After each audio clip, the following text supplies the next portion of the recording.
Welcome to another Inside Music Row. Today we'll preview the latest from bluegrass queen Rhonda Vincent. We'll also check out a Music Row clothing store with flavor. Finally, we'll hook up with Rob Baird to learn about his latest release. All this and more coming up Inside Music Row.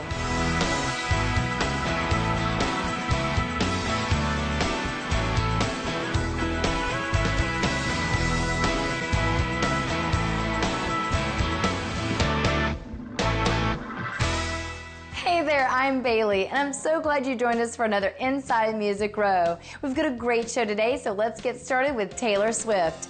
Taylor has pledged $4 million to fund a new education center at the Country Music Hall of Fame and Museum. Opening in 2014, the 7,500 square foot facility will include 3 classrooms and a children's exhibit gallery.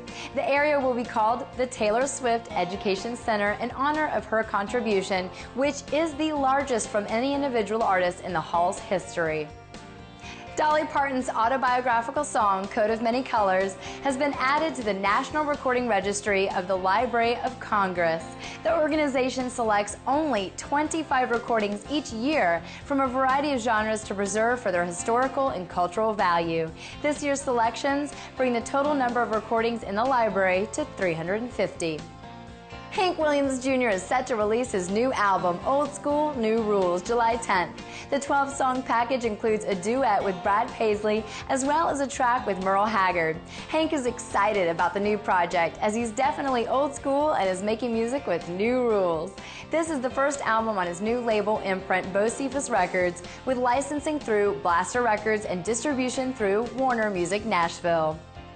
With CMA Music Fest in the rearview mirror, it's time to start turning our attention to the CMA Awards this fall. The 46th Annual Awards Show will be broadcast live on ABC November 1st from the Bridgestone Arena right here in Nashville. As in years past, the taping of CMA Country Christmas will follow November 3rd, where country music's biggest stars come together to celebrate the holidays.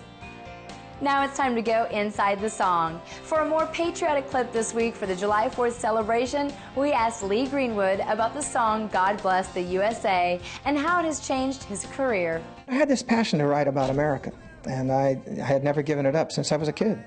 And just the time became right one night on my bus as I was traveling from city to city. And I got my producer at the time, Jerry Crutchfield, and I said, "This is what I want to do." And he said, "Well, you know, it's all about you as an artist. Let's do this." And some things fell into place uniquely about the song and how it became the single.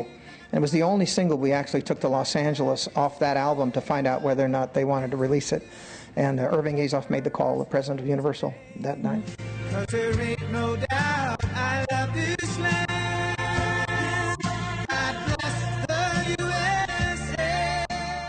As we flip the calendar into July, the only thing hotter outside are the incredible tours that are making their way around the world right now. Let's take a quick peek at who's going where and when.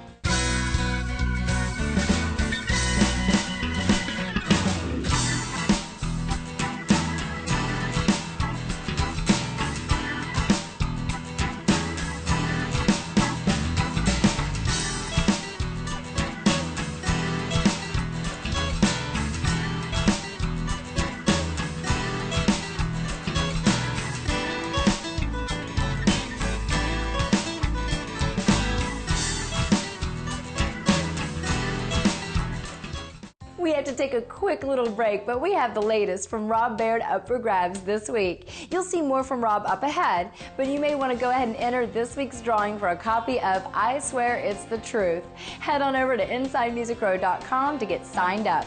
Now for that break, but don't go away. We'll catch up with Rhonda Vincent at the legendary Ryman Auditorium next. We'll be back in a sliver.